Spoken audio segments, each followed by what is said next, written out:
देश के प्रधानमंत्री।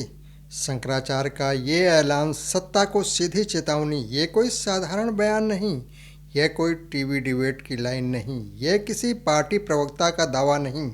यह है सिंहासन की ओर उठी हुई उंगली, और ये उंगली उठाई है देश के सबसे उच्च धार्मिक सिंहासन से। योगी आदित्यनाथ प्रधानमंत्री बनेंगे। नमस्कार, मैं आर्यन सिंह, आप देख रहे हैं न्यूज डंका। न्यूज डंका में आपका स्वागत है। दोस्तों, आज बात हो रही है सनातन के धर्म गुरुओं के ऐलान को लेकर। जी हाँ दोस्तों, ये शब्द छोटे हैं लेकिन धमाका इतना बड़ा कि दिल्ली से लेकर लखनऊ तक सत्ता के गलियारों में सन्नाटा छाया हुआ है। जब साधु बोलता है तो नेता कांपते हैं। भारत में शंकराचार्य कोई बाबा नहीं होते, ये वो पद है जिसने इतिहास में राजाओं को बनाया भी है और मिटाया भी है, जिसके आशीर्वाद से राजगद्दी मजबूत होती है और जिसकी नाराजगी से सिंहासन हिल जाते हैं। और आज उसी शंकराचार्य ने सीधे सीधे कह दिया है, योगी में प्रधानमंत्री बनने का नहीं, प्रधानमंत्री होने का सामर्थ्य है। अब बताइए, ये आशीर्वाद है या ऐलान? अब छुपा नहीं है खेल, पत्ते खुले हैं।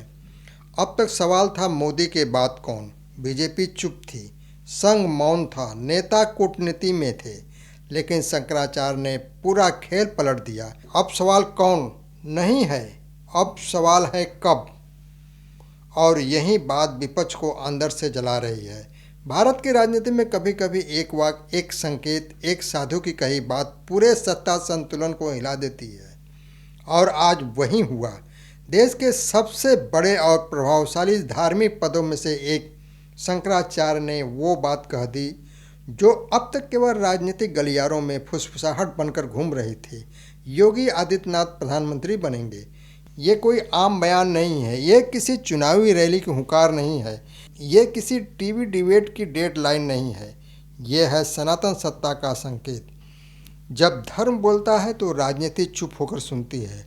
भारत में शंकराचार्य कोई साधारण संत नहीं होते, ये वो पद है जो 1000 साल से राजाओं को दिशा देता आया है, सत्ता को मर्यादा सिखाता आया है। इतिहास उठाकर देखिए, राजाओं का राज्याभिषेक हो या सत्ता का पतन, शंकराचार्यों की भूमिका हमेशा मौन लेकिन निर्णायक रही है। और आज जब एक शंकराचार्य खुले मन से कहते हैं योगी में प्रधानमंत्री बनने के सारे गुण हैं, तो सवाल उठता है, क्या ये केवल आशीर्वाद है या सत्ता परिवर्तन का शंखनाद? योगी आदित्यनाथ राजनीति में आया एक सन्यासी। योगी आदित्यनाथ को समझने के लिए उन्हें मुख्यमंत्री या संसद की तरह नहीं, सन्यासी की तरह देखना होगा। गोरखनाथ मठ से निकला एक योगी जिसने सत्ता को भोग नहीं, सेवा का साधन माना। जहां बाकी नेता जाति समीकरण और सर्वे देखते हैं, योगी देखते हैं धर्म, अनुशासन और भयमुक्त शासन। उत्तर प्रदेश, जिसे कभी माफिया, दंगे और अराजकता का गढ़ कहा जाता था, वहीं योगी के शासन में अपराधियों के चेहरे से रंग उड़ गया है। बुलडोजर नहीं, ये राजधर्म का प्रतीक है। योगी सरकार का बुलडोजर सिर्फ मशीन नहीं है, वो एक संदेश है। राजा जाग गया है। जब माफिया के घर ढहते हैं तो उसके साथ सिस्टम का डर भी ढहता है। और यही बात सनातन परंपरा में राजधर्म कहलाती है। राम राज्य में अपराधी को तर्क नहीं, न्याय मिलता है। शायद यही वजह है कि शंकराचार्य ने कहा, योगी में राजा बनने का नहीं, राजा होने का गुण है। मोदी के बाद कौन? अब नाम खुलकर लिया गया। वर्ष 2014 से लेकर आज तक एक ही नाम रहा, नरेंद्र मोदी। लेकिन राजनीति शून्य पसंद नहीं करती और भारत हमेशा उत्तराधिकारी तलाशता है। अब तक ये सवाल पार्टी के भीतर बंद कमरों में था, लेकिन शंकराचार्य के बयान के बाद ये सवाल अब खुले मंच पर आ गया है। मोदी के बाद कौन? और जवाब अब फुसफुसाहट नहीं, घोषणा बनता जा रहा है। योगी आदित्यनाथ संघ, सनातन और संत तीनों का संगम। बीजेपी की राजनीति केवल चुनावी गणित नहीं है, उसके पीछे एक वैचारिक ऋण है। राष्ट्रीय स्वयंसेवक संघ और संघ की आत्मा सनातन संस्कृति। योगी आदित्यनाथ इकलौते ऐसे नेता हैं जो संघ को भी स्वीकार्य है, सनातन को भी स्वीकार्य है और जनता में असीम लोकप्रिय।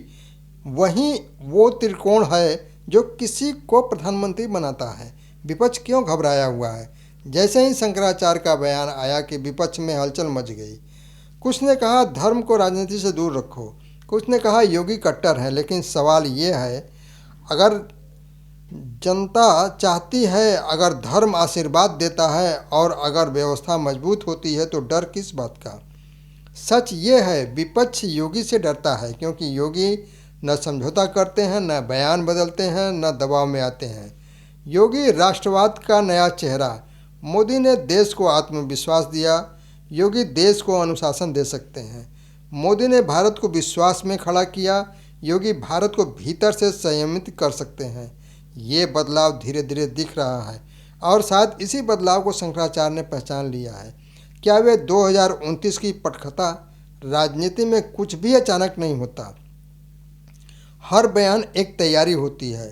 शंकराचार्य का ये कहना योगी प्रधानमंत्री बनेंगे एक बीज है जो आज बोया गया, वर्ष 2029 तक वट वृक्ष बन सकता है।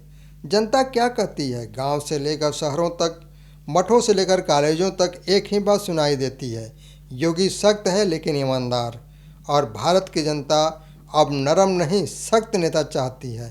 अंत में सवाल जो देश पूछ रहा है, क्या भारत एक बार फिर सन्यासी को राजा बनाएगा? क्या लोकतंत्र सनातन के साथ और गहरा जुड़ने जा रहा है? और क्या शंकराचार्य का ये बयान इतिहास में भविष्यवाणी बनकर दर्ज होगा?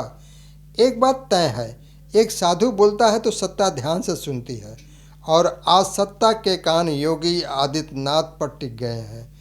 योगी होंगे प्रधानमंत्री, ये सिर्फ बयान नहीं, शायद आने वाला भारत की पहली झलक है। दोस्तों, आपसे विनम्र निवेदन है कि हमारे वीडियो को लाइक, शेयर, कमेंट और सब्सक्राइब अवश्य करें। धन्यवाद।